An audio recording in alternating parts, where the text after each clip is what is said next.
Welcome to the Cherish and Conquer podcast, the show dedicated to celebrating female entrepreneurs' strength, resilience, and innovation.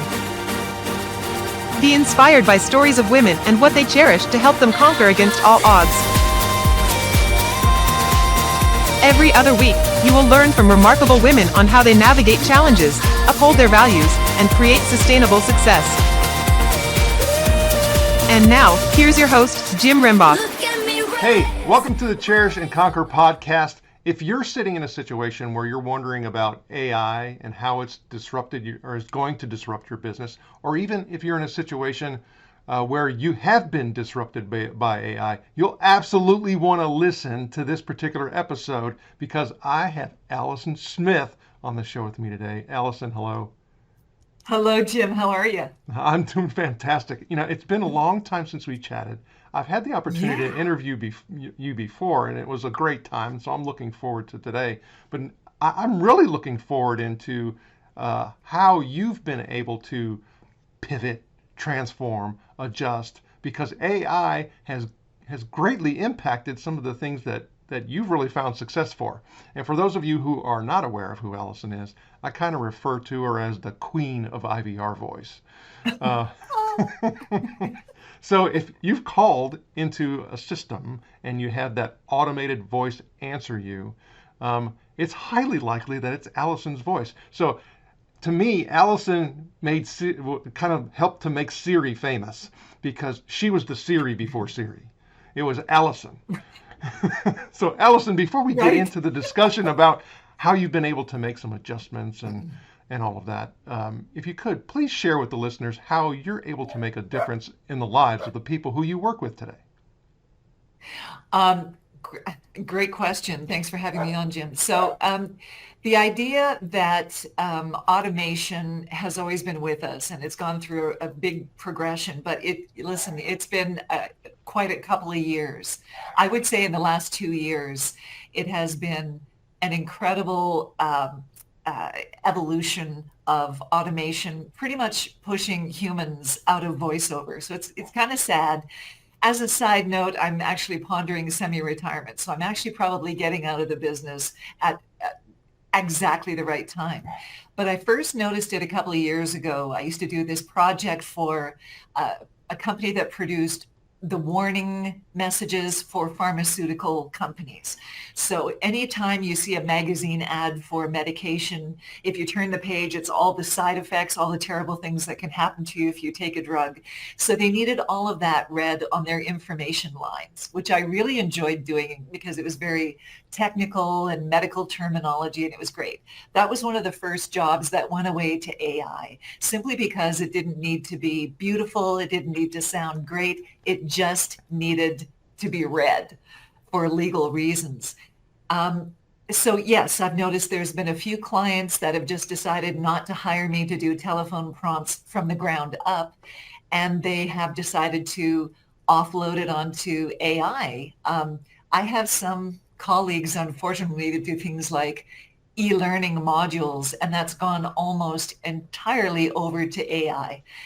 The text can be programmed into something like Chat GPT, and they can have produced audio in a half an hour. And as fast as my turnaround time is, nobody can compete with that. So it's a little sad and it's a little scary, but yeah. Well, you know, you say that. However, now you have the benefit, and I'm not going to give up your age, but you've had your own business for 27 years, right? So it's logical to understand that, okay, you know, now it's time for me to go on to my next chapter, whatever that may be. So, you know, you've seen a lot, you know, in those 27 years, that's for darn sure. And I think you could provide some insight into kind of like what you were referring to a moment ago in regards to colleagues. It's like finding the niche so that you can find success, you know, through the, you know, the turmoil and, you know, the changes that are occurring, right? So I guess I would say when you start talking about kind of like that technical work, what would you say what work right now that you have the opportunity to do? You'd say, you know, it'd be really hard for AI to do that, because one of the things I noticed when I have done some work with some AI voiceovers, when it comes to certain types of, you know, inflection, enunciation, and you know how you actually say a particular word, it could be Yes. quite tough. Yes, absolutely. I think there's still decisions, and they are decisions that human voiceover talent make on the fly all the time when we're reading things. Are you saying contract or contract? We can make those decisions at a human level, that we know which word to send out. And as you alluded to, there's an emotional nuance that still is lacking in AI and automated voices. So it's getting there. It's much better than it was. I would say that broadcast work, so any kind of radio or TV commercials that have an emotional component to it. I remember years ago I did a spot for a safe house where abused women can go and get help. And I had to sound absolutely beaten down at the end of my rope, no hope, and then build up hope by the end of this 30-second spot. And I'm thinking that maybe that might be a tough thing for a bot to take on, simply because nothing can replace those human decisions and that human gradation of emotions that we can put into it. There's a little bit of that in IVR work. Believe it or not, it's not all automated. Press 1 for accounting, press 2 for this. A lot of times people will want a telephone system that has some personality to it. So that's aspects that AI might have a challenge nailing, but it's, I would think maybe audiobooks and broadcast stuff that requires a little bit of emotion might be a little harder for AI to circumvent. With that said, I got an audition notice from my agent the other day, and at the bottom of the script, it said, human voices only, in case you're thinking about using a voice clone to do this audition. Isn't that weird? That's a sign of our times. Well, but I think that's part of the evolution and where that potential, carving out a particular niche can be. And then also when you start talking about, yes, you said you had an agent, but if I'm talking about, promoting and marketing my business, what are the things that I need to really focus on in order to differentiate myself? Right, exactly. I've seen other voice talent on their website saying, no voice clones are built of me. You'll get the natural thing from the ground up. And it's like, yeah, I understand putting that on there. And I think that's great. My initial reaction when I first started to be aware of AI encroaching on work in the voiceover industry, my reaction was to immediately contact people like 11 Labs and Murph AI and have a voice clone built of myself, which I did. Now, with that said, I don't think I'm going to make a great deal of money off of that. I'm one voice in their gigantic, massive catalog of voices. So I thought it was going to be a good way to hedge my bets. It's really not. But I do have another idea of a way of pivoting. So the idea is to take all of my sounds in my almost 30 years of voicing, because I started when I was 12, and have those sounds built into my own turnkey AI platform. So I'm actually in talks with a speech scientist in San Francisco, and we're going to work on making virtual Allison so she can work and I can sit on a beach and relax. Well, I think you bring up a really important point when you start talking about consistency, because as a consumer, I know I've dialed into certain systems and then you get one voice, and then through that voice you get transferred to another automated system and it's a different voice. And then you get this ping pong and you're like, and it's kind of, I think it impacts that customer experience. And that's really what we're talking about here. Oh, Myrina.ai draws inspiration from the legendary Amazonian Queen Myrina, embodying resilience and strategic brilliance. With our AI-powered SaaS platform, we equip women-led businesses for success in the evolving landscape of AI and business automation. As a partner and community for female-led businesses, myrina.ai maximizes their potential using AI while providing essential support. Ready to amplify your success using AI with like-minded ladies? Register or learn more at myrina.ai. And now, back to our interview.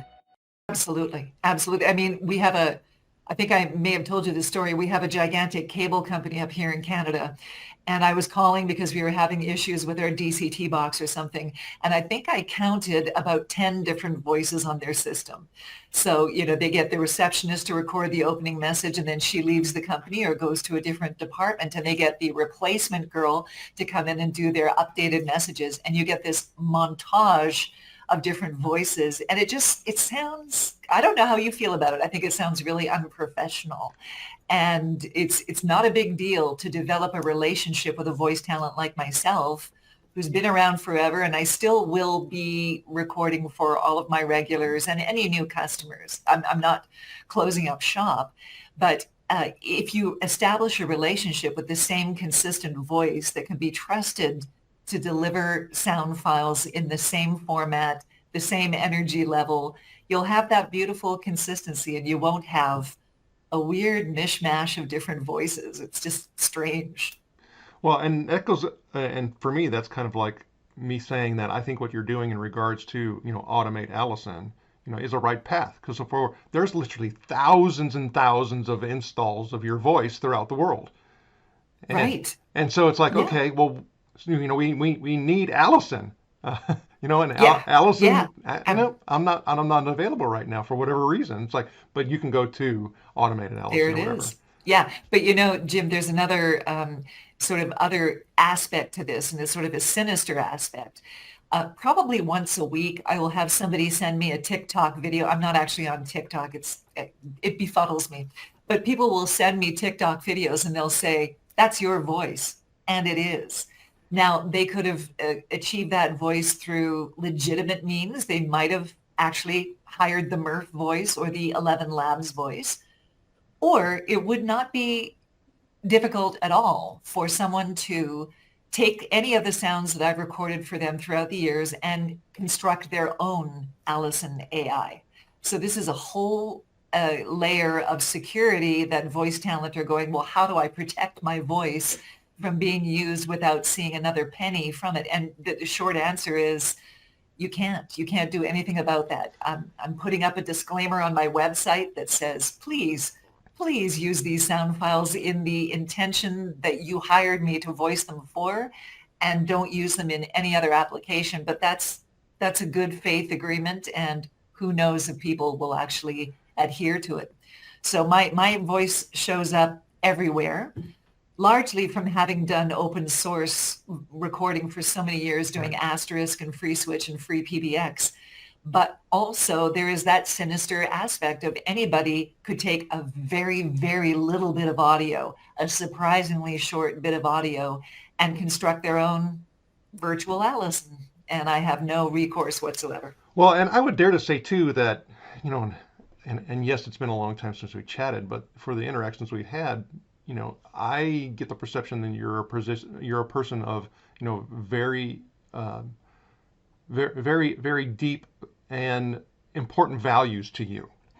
And if you found your voice on something that kind of defied that value system, that's another part of that sinister piece, and that almost have to be an additional disclaimer. If you found me promoting something that is whatever, that wasn't me.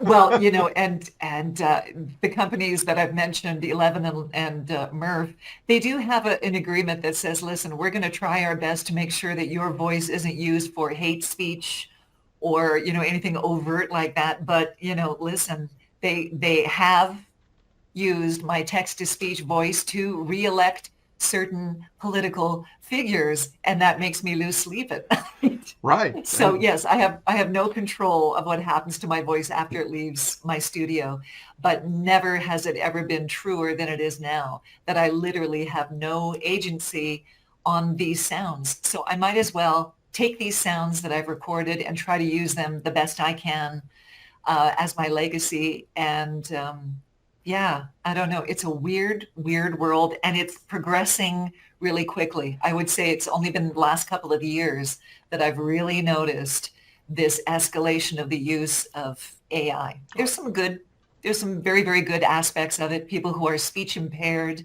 can have a clone built of their actual voice. I can't remember the name of the politician, but she has a debilitating disease, and she's using her very own voice to speak for her. That's magic. That's incredibly good. That And we is. need to focus on those moments. Yeah. I totally agree with you. Now let's kind of dial it back a little bit.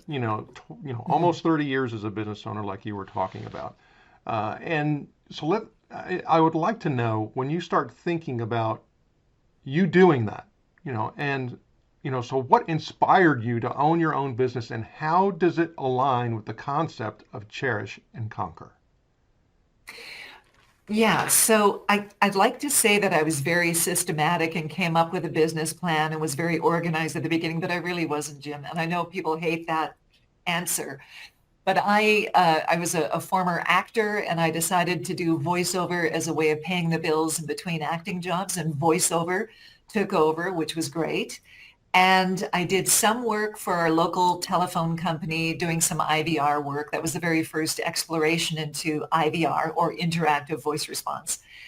And then I was contacted by a company out of Alabama called Digium that was building the Asterisk platform. And I thought it was going to be a one-off. I thought, I'm going to work for these crazy guys in Alabama, and it's going to be, a one-off, and nothing will come of it. Well, it turns out that Asterisk became the fastest growing telephony platform in the world at its height. And I had clients literally all over the world needing updated prompts. And it was just, I fell into the cream, as they say. That was the best thing to happen to me because it really put me on the map. And so it just sort of built from that. I got a home studio and I let go of the day job and I just did voiceover, and I've been so grateful. But word of mouth just seems to be the old adage, but it's absolutely true. If you do a great job for this company, chances are they'll refer you to another company, and it just turns into a thing. I do a lot of marketing on LinkedIn, and I've found that to be extremely profitable. And I've developed my own strategies of what to search for and who to search for and what that messaging should be, because the messaging to a CTO is very different than it is to a telecom reseller and to a marketing person or an IT person. Very different messaging. So I've just kind of had to learn through trial and error how to approach these various decision makers, with the idea that if they're building a new platform, perhaps they should consider me as their voice. Yeah. So I wish I had a magical answer that said, I planned it and it went this way and it went in this logical progression, but it evolved into what it turned into. And I probably couldn't have imagined how well it turned out. Well, as you were sharing that story with me, and thank you for doing that, I started seeing multiple moments of where you did actually, chart your path. You put yourself out there. You, did several things, and the wisdom that you shared within that. I give you, Yeah. I think you need to definitely be more proud of how Well, that path thank was. you. Absolutely. Oh. 'Cause Yeah, I have people that want to get into voiceover, and they're asking me to mentor them, and I'm happy to do so. And I usually have kind of all-purpose answers for them, such as don't do the pay and play online voiceover agencies because it's just kind of a losing game unless you need practice auditioning. But I'm finding, again, in the next or the last couple of years, that my advice to give them is I try to be as encouraging as possible, but it's really hard to encourage people that want to get into the voiceover industry, especially with this gigantic foe of AI rearing its head, and it's just going to get worse. So it used to be that I focused on other voice talent as my competition. I didn't really focus that much, but they were always kind of in the back of my mind. And then as I became established, I found myself actually competing with other companies that produce IVR. And I'm just a one-woman company, but I found myself up against the big players in the IVR industry. And now the biggest obstacle, I would say, is AI and automation that we can't really compete with. So, Well, yeah, I'm not sure what's going to happen. And maybe it's a pendulum, Jim. Maybe it's everyone's embracing it right now and it'll swing back and they'll go back to using actual humans. But I don't know. it'll be interesting to see how that plays out. However, and again, going back to what you've shared in the past several minutes, you've talked about sending different messaging to whoever I could potentially have as a customer. So you're paying attention to your ideal customer profile. You're changing and having different personas, and you're changing the messages according to those different personas. Yeah. And you talked about being able to identify your product market fit. So the wisdom that you're sharing is priceless. Oh, okay, good. Absolutely. So I would like to dive into a little bit more on what you talked about in regards to those different personas who you're trying to engage with and attract, because there's gold in there. And you talked about CTO, you talked about, kind of get into that and how you are addressing what I need to do in order to connect with them where they are. Yeah, so it occurred to me that if I approached a CTO with a message of, your company's image is important and how you project your company's essence over the telephone system is really important, and it actually formulates the customer's impression of the company, the CTO is not interested in that messaging. They're interested in what sort of long-term relationship can we build? Are you going to be around forever? What services can you provide us to make our work stream more efficient? If I'm approaching an IT guy within a large company to see if perhaps there's a possibility that he might need either a freshening up of his phone system, and he might need to change voices. Usually that person you have to present the idea that you are sympathetic to his obstacles that he's facing, which are purely technical. How to make sure that every outlet in their company has the same voice, the same tone, the same messaging. And the marketing people have a completely different concern. They want to make sure that there's the right dovetail of the voice to the company's image. They're very much attuned to that company imaging. So just tweaking the outgoing message, which should always be brief, but tweaking that message to reflect that you understand what their challenges are. And their challenges are very, very different. Telecom resellers are the best, though, because these are the guys, and you can probably sympathize with that as well. These are the guys that install systems, and they have had to voice their customer systems. They're not voice talent, but they go, hey, why don't you just put our opening greeting on, and it'll just be a temporary marker. 20 years ago, their voice, or 20 years later, their voice is still on the system. So when I contact them, they're like, oh, I don't have to record the messages anymore. Thank you. So it's always hilarious when I form a relationship with telephony resellers, because they're very grateful to meet me, and they don't want to voice the prompts. Actually, neither does Becky at the front desk. That's not her forte. That's not what she wants to do, and that's not her job. So that's why you encounter messages that say, thank you for calling, blah, blah, blah. Press, they don't care, and it's not their job. So. I love that. Okay, so you yourself create a lot of content. So how do you take the insight that you just shared with us and construct what you're going to do in order to be able to create content? At the core of myrina.ai is customization and the innovative AI you process, which uses AI to infuse your personality, style, and vision into cloning you and growing your business. Are you ready to amplify your success using AI with a community of fellow female entrepreneurs? Go to myrina.ai today. And now, back to the interview. Yeah. So, I sort of call them ads. That's what I call them. And basically, I'll just do just a postcard view of something I'm thinking of, such as dental offices need an update to their system. And it's basically an invite to contact me to do their dental offices. So I'll construct an ad based on that messaging. The thing about medical and dental offices is they get very stagnant, and they do not change their messaging often, and they should. So yeah, I'll try to target specific industries. I'll also try to raise awareness of just the basic things that you and I have talked about for years, such as not using a staffer to voice the messages, to use a pro, and the importance of changing your messaging often to reflect what your company is about, because companies aren't stagnant either. They change their focus. And I don't know if you've had the sensation of going to a website and then wanting to call a company, and there's a huge disconnect between the slickness and the beauty of their website, and then you call and it's a Becky message, right? It's a message. It sounds like I'm being really cruel to women named Becky. I'm not, but you get one of those receptionist recorded messages and you go, wow, that does not dovetail with this incredible company that I see online. So that can come down to their choice of voice talent, but also the writing of the system. I love it when I encounter systems that are really attuned to their customers. And what comes to mind mostly are banks and financial institutions, which, I've voiced a fair amount in that industry. And it used to be really serious, because money is serious and investments are incredibly serious, and it had to be very traditional sounding.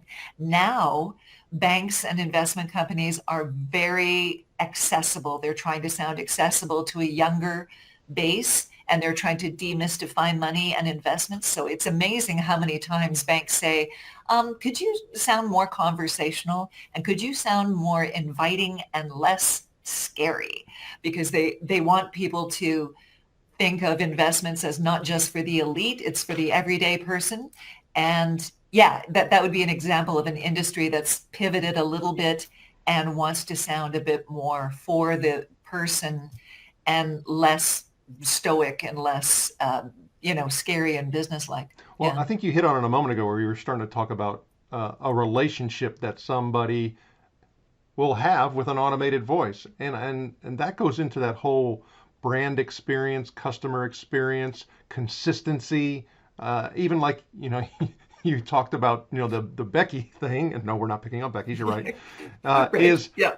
I often hear after years that when you call into a particular company, they still say, one of the first things they say, please, our prompts have recently changed, so please, and you hear it all the time. It's like, wait a minute. I know. So are you in constant flux?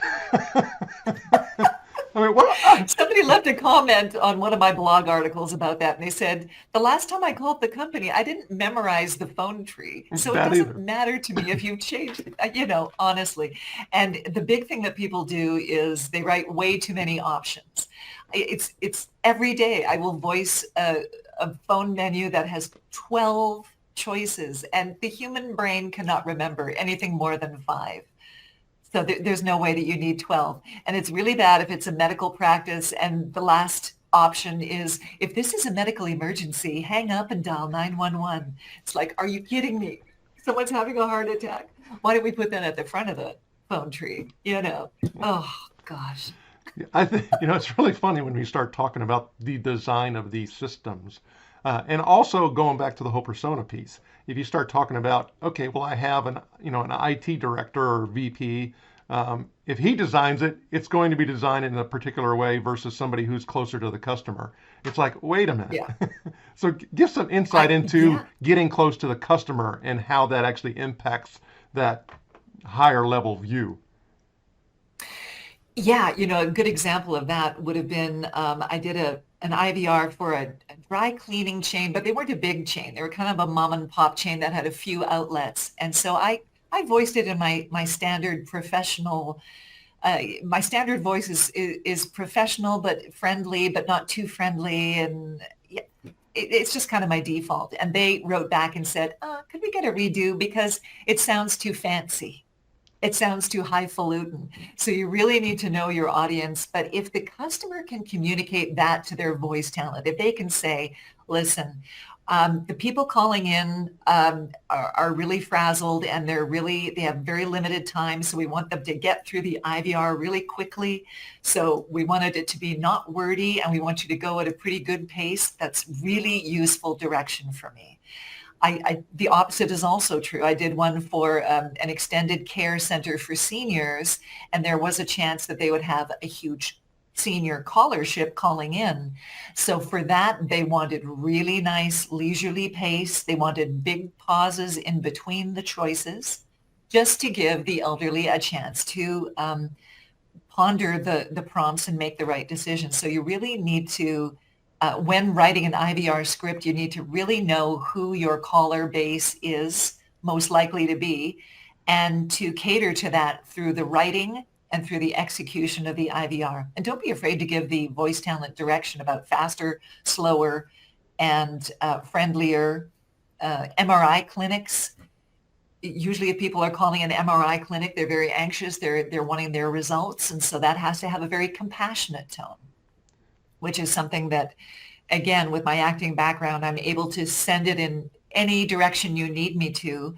And a compassionate tone, again, getting back to AI, who knows if an AI can really, truly sound sufficiently empathetic? I don't know. Again, I think they're making headway and they're making good progress, but whether or not it can actually sound like a compassionate human, I don't know. Well, okay. So again, your wisdom is so deep in a lot of ways that it's also transferable when we start talking about most people. I mean, I've been podcasting, I don't know, 12, 13 years. When I hear my own voice, it does not impact me or affect me. And I don't, Right. it doesn't sound weird to me anymore versus when I first started, right? Most people are like, I don't want to be, even on voice, let alone camera. And I have to market my company. I have to do all of these things. And it just feels very awkward to me. And do I sound like that? People are really, they have a lot of anxiety about it. Yes. However, what you just explained in regards to matching, the customer, mirroring, if you want to call it as such, I kind of need to take that into what I'm getting ready to do and think about it from a stage perspective. And I have this conversation with people all the time.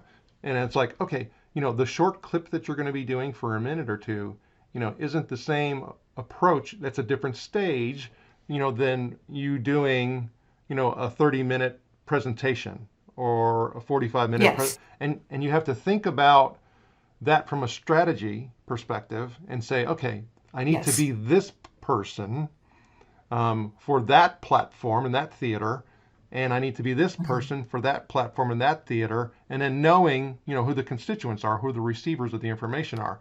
And when you do that, I think you gain so much confidence in it, then you no longer worry about, did I sound like that, right? Right, exactly. Jim, I do vocal coaching as a little bit of a sideline, but it's taking over a little bit. It started off with me coaching my yoga instructors to not do vocal fry, that sort of sound, or do upspeak or any of the other irritating things. But I am now coaching some podcasters. I was coaching some podcasters in London who do a cybersecurity podcast. And I just got back from coaching a civil engineer who does a lot of public speaking. And it doesn't really matter the industry. It really does not matter what the topic is. You need to have a feeling about what it is you're talking about. I know that sounds really touchy-feely, but unless you care about the material, that's not going to come through, and your listeners will not care. So you can be talking about the driest thing in the world, and unless you have an understanding of what it is you're saying, instead of just reciting what you're saying, and unless you have a strong feeling about what you're saying, the audience will not care either. So it just sounds really rudimentary, but I want people to constantly think about what they're saying, because it gets too easy to be automated and to be just to say things by rote. And really, you should always think about what it is you're saying, because we do it in conversation. Maybe in your podcasting, you've noticed sometimes you get into a bit of a monotone. Maybe you don't, I don't know. But whenever somebody speaks in a monotone, it's usually because they are so in their head about the material that they're just not thinking about what they're saying. We do emphasizing all the time in conversation. We know exactly what words to push forward and to emphasize. But if you're doing a speech or a presentation and it's all monotone and fast, we have this tendency to want to get through things quickly and just get it out of the way. It means you're not really consciously thinking about what you're saying, and you need to. It doesn't matter what the platform is. And I'm definitely an advocate of practice, right? Yes. Oh, absolutely. You've got to practice, and you have to. I think you have to record yourself and hear yourself back, whether it's audio and or video or both, and practice, because that's going to get you over that. Did I sound like that, or I feel weird, or I hate listening to myself? And I think it just compounds the anxiety when you don't do that. Yeah. And the reason why people hate the sound of their recorded voice is that you are hearing your voice through a whole network of bone and muscle, and it's sounding kind of muffled. So that's why it sounds lower to us. When we hear a recording of ourselves, we go, wow, that's really high pitched. I sound like Mickey Mouse. No, actually you don't. That is the voice that everyone's hearing. And you doing podcasting, much like myself, my sound files are just a product that I produce. I don't sit there and go, oh my God, do I really sound like that? I'll have the clinical assessment to be able to go, that was a good take. That was not such a good take. So yeah, we're pretty much the same in that way. For me, I, try to definitely make it a primary focus that I need to be able to convey how people need to hear it versus what I need to say. Yes. It's them first, yeah. Before me.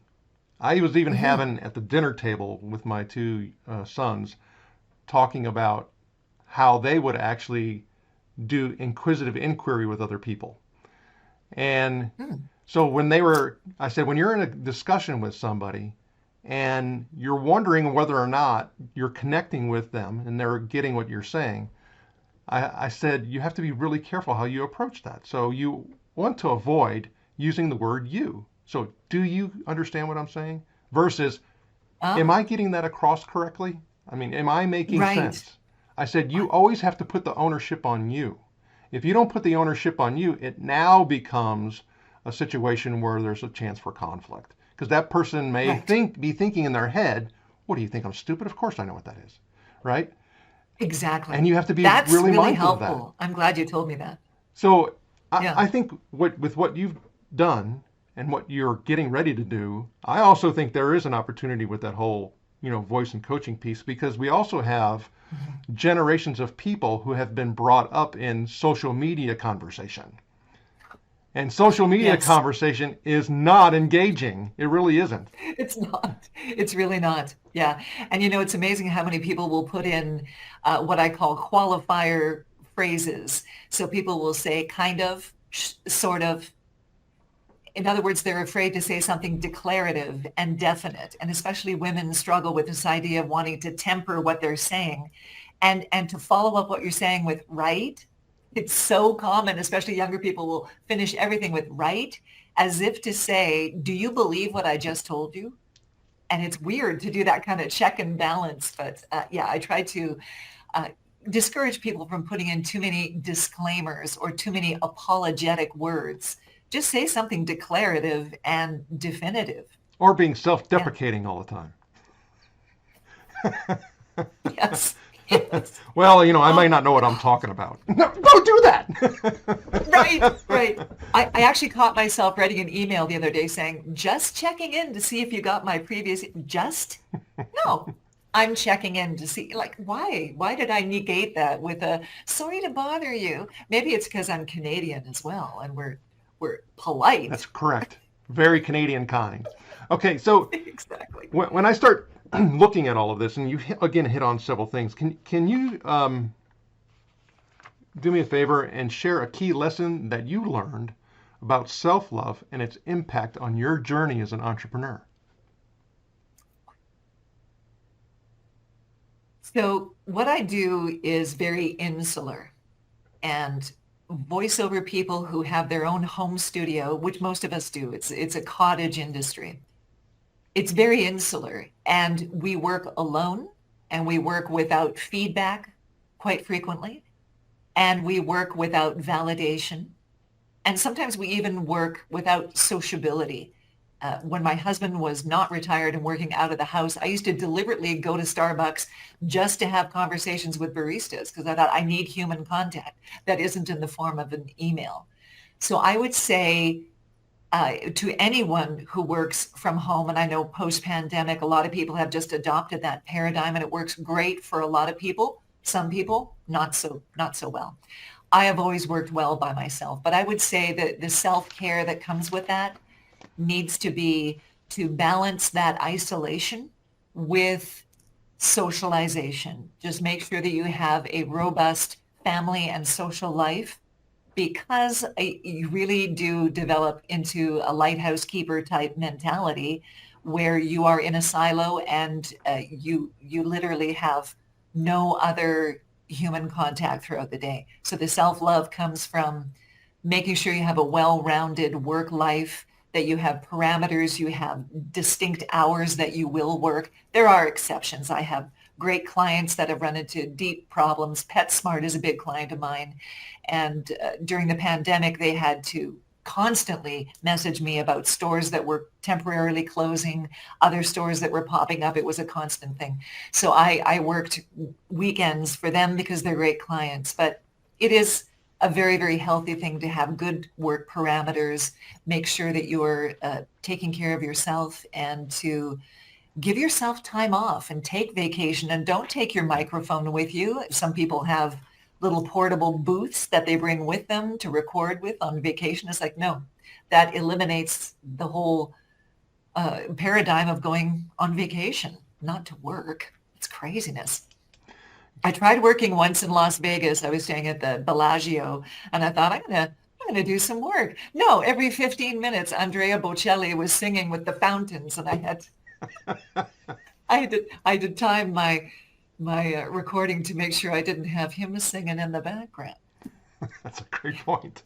Okay, so can you share a moment when your passion for your business actually fueled your perseverance through tough times? And I know we kind of hit on this. But if you kind of can make it a little bit more succinct. Yeah, so I would say, the pandemic was not a problem for me. And I know I feel guilty saying that because a lot of people just, tanked during that time. I was busier than ever. I would say that is being tested right now. And if I did not have plans to maybe ease into retirement, I would be panic stricken right now. I have colleagues that are actually looking for work at Home Depot and doing other completely different jobs.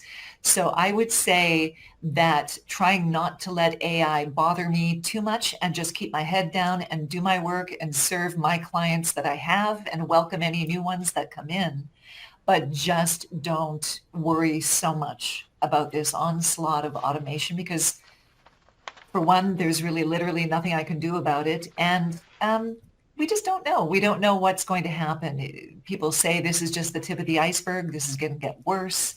It may or may not. I have no control over it. So I think that perseverance in just doing my work and keeping my head down. Well, that's all I do. I would also say that you know, even explaining what you had talked about and reaching out to those companies like 11 Labs and all of that stuff, you didn't sit back and do nothing and just kind of wait for things to come at you. You still try to find a way forward, which to me I commend, and I think that's awesome and a great example. Well, thank you. Yeah, I mean, I have a lot of support with other people in the voiceover community. The other thing is that I'm not all that sociable with other voiceover people. I don't join any of the chat forums for voiceover people, but I do have a community here in Calgary that we meet for breakfast, and they have been such an incredible resource and support. It's interesting because they work in different aspects of voiceover. One does e-learning, the other does animation voicing, the other does live events. He's actually like, that motocross announcer guy. And so we've all been affected in different ways, but it's an interesting time to be alive, just in general. But also, I think it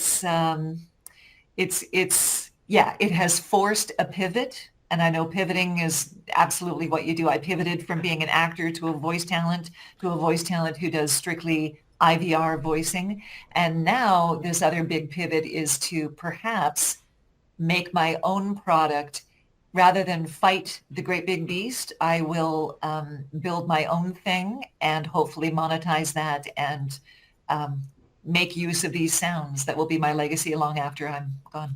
Oh, I think that's great. You keep moving. Good job. Yes, thank you. Absolutely. Thanks for being that role model.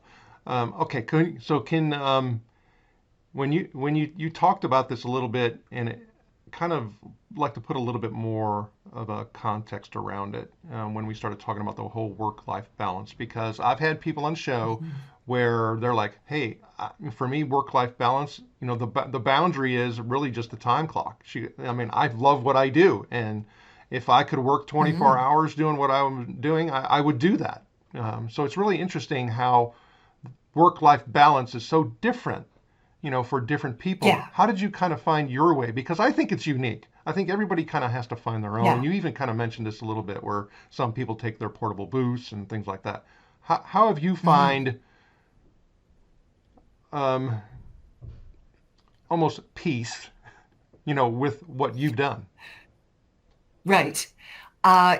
This sort of inspired me to mention that when you have a passion, and I think you have a passion as well. So we're talking about people who have a passion and turn it into something you do for work. If you're lucky enough to do that, you're ahead of the game. And I definitely have been lucky enough to have had several passions, but this passion for voiceover is something that I don't want to go away. So when I talk about semi-retirement, I can't imagine a time that I won't still have a booth set up in my office. As long as I'm able to speak, I will still be doing voiceover. In stark contrast with my husband, who did IT for a large radio network, and he was waiting for the package and waiting for it because, he worked the job, he enjoyed it, but it wasn't his passion. And when they offered him a very lovely package after many, many years of service, he took it and he sprang through the door, and he was the happiest I've ever seen him. I will not have that clear cut, I don't work anymore. I don't think I'll ever not be doing this. Whether or not that's healthy, I don't know. I really don't know. Some people might say, no, have a distinct break and just be retired. I think I will constantly regret it if I don't keep my foot in some way, either with coaching or voicing. As long as I have a voice that doesn't deteriorate, I think I'll still keep voicing. Well, and we wish you the very best on that. Now it's time for our breakthrough blitz round. Okay, Allison. Oh my God, I'm scared. Okay. So I'm going to ask you a couple quick questions. You already know the answers. And they're going to provide us some great insight like you've already done so far. Okay. So I'm ready. Do I get a buzzer or something? No buzzer. No buzzer needed. What's your favorite productivity tool or app? Oh gosh. Okay. Well, I don't know if it's really considered an app. ShareFile has been my file storage site, and it's never, ever let me down. I've done huge projects, and I remember in the old days, we used to have to send sound files through email, and it never worked. And a lot of, you hit your limit with your capacity. But no, this has been pretty much the best thing I've ever used. So I would recommend for all voice talent to use ShareFile by Citrix. What's your favorite way to unwind after a busy day? Oh my gosh. Well, I am a yoga freak. And so my treat to myself at the end of the day is to go to yoga class. It's just plain and simple. There's many, many other things. I love cooking. I love my dog. And actually we've taken up Tai Chi and Kung Fu in our retirement. So I'm really, really enjoying especially Tai Chi, just that meditation. Oh, and meditation. I've been getting into that as well. And it's something I've resisted for years because I thought my mind is too active and I don't have time to meditate. Hey, guess what? You do it, and it's the best thing ever. Good deal. Okay, so if you could have dinner with any female business leader, living or deceased, who would it be? I just saw the documentary on Martha Stewart, and she fascinates me, and I think I might be interested in having dinner with Martha, although I would worry about, placement of forks and do I have the napkin set properly on my lap? I think she'd be a stickler. Yeah. So what is your favorite quote or mantra that keeps you motivated? Okay, I don't know about motivated, but this quote has always stuck in my mind. Oh, actually, I have two quotes, but one, John Wayne, the very, very famous Western actor, had this fantastic quote, and it is, talk low, talk slow, and don't say too much. How great is that? It's fantastic. So brevity and talking in a low register, and almost everybody should benefit from slowing down their speech.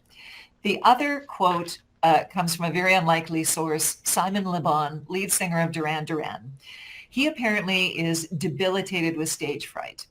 And he tells himself this mantra before he goes on stage. He says, it's not nerves, it's adrenaline.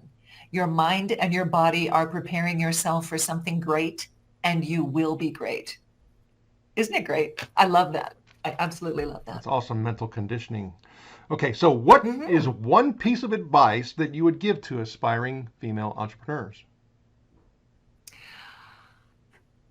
Don't worry about not having a clearly defined path, because you need to be flexible and open enough to take little micro directional changes.